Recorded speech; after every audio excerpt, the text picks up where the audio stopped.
Season of Discovery Phase 3 is here, and I'm going to show you everything you need to know to succeed as a Frost Mage.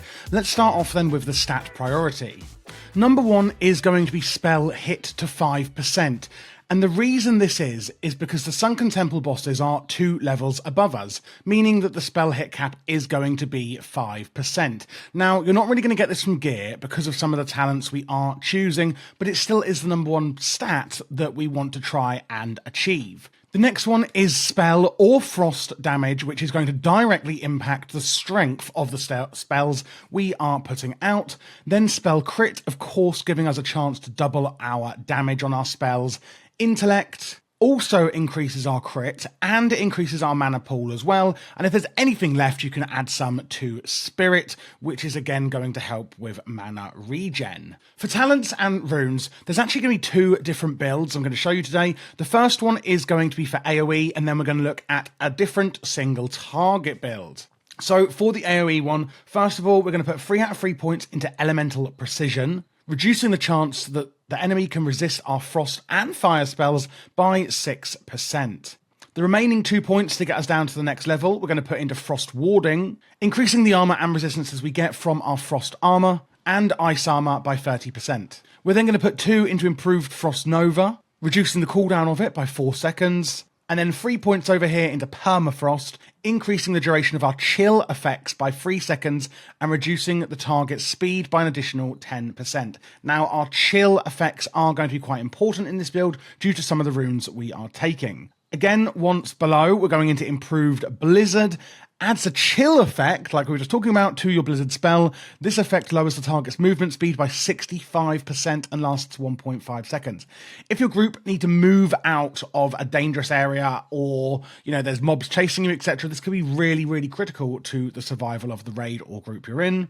1 going into Cold Snap, it is on a massive 10-minute cooldown. And when you activate it, it's going to completely get rid of any cooldowns that you have on your frost spells, which is, of course, magnificent. And then over here, 3 out of 3 into Piercing Ice. Quite simply, it's going to increase the damage of your frost spells by 6%, which is a winner all round. Down on the next row, 2 out of 2 into Arctic Reach, increasing the range of our Frostbolt and Blizzard, and the radius of our Frost Nova and Cone of Cold by 20%. We're pretty much putting everything in this row. Another 3 into Frost Channeling, reducing the mana cost of our Frost spells, and reducing the threat core so that we don't pull aggro. And then 5 out of 5 into Shatter, increasing the crit chance on frozen targets by 50%. So when we freeze a target, we're going to have an extra 50% chance to crit on them.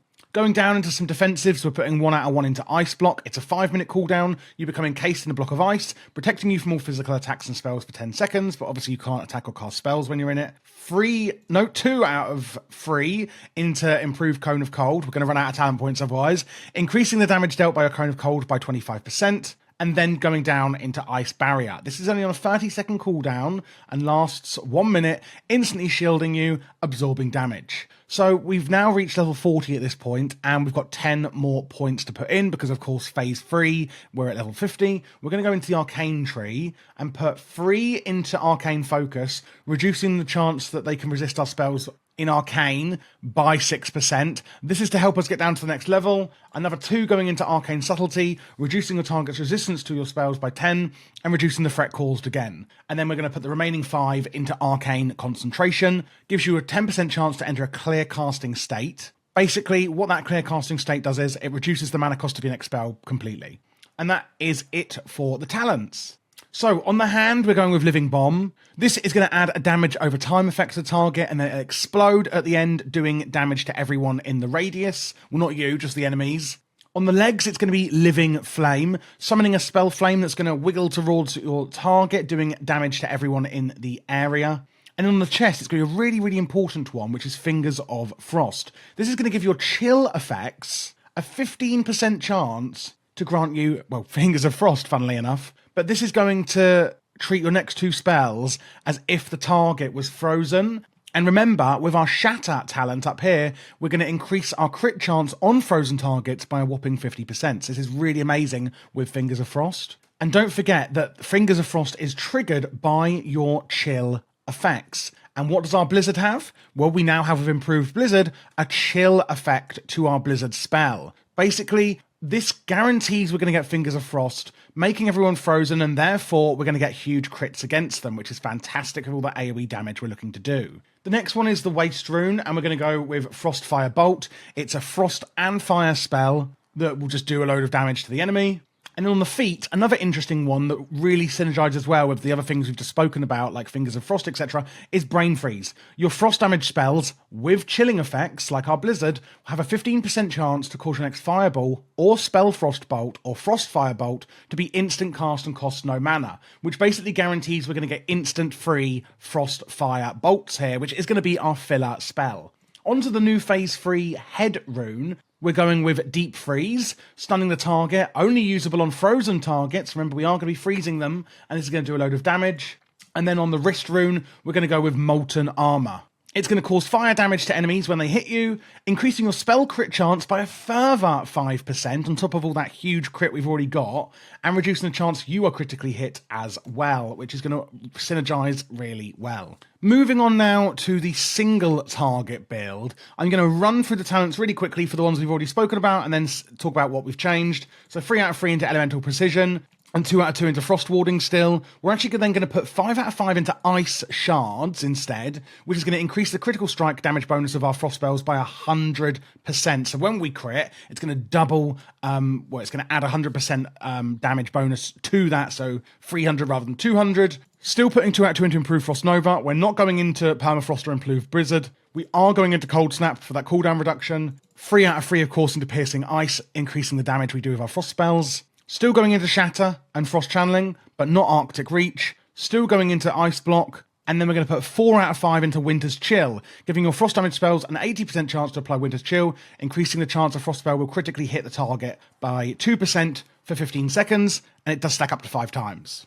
This only takes us to level 38, so where are we going to put the rest of those points? We're actually going to put these into fire. We're going to put 5 out of 5 into our fire spells, having a chance to stun the target. Going down then, putting 5 out of 5 into Ignite, which is the one we really want. Your critical strikes and fire damage spells cause the target to burn for an additional 40%. And then the last 2 points going into Burning Soul, giving your fire spells a 70% chance to not lose casting time when you take damage, and reduces the threat caused. So, if you're wondering why are we going into so many fire talents here, it's for one reason specifically, and it's our Frost Fire Bolt spell. Remember, it's frost and fire, meaning it is going to benefit from both the frost and the fire benefits we're getting in these talents here, and our one true goal here is to get it to crit as much as possible.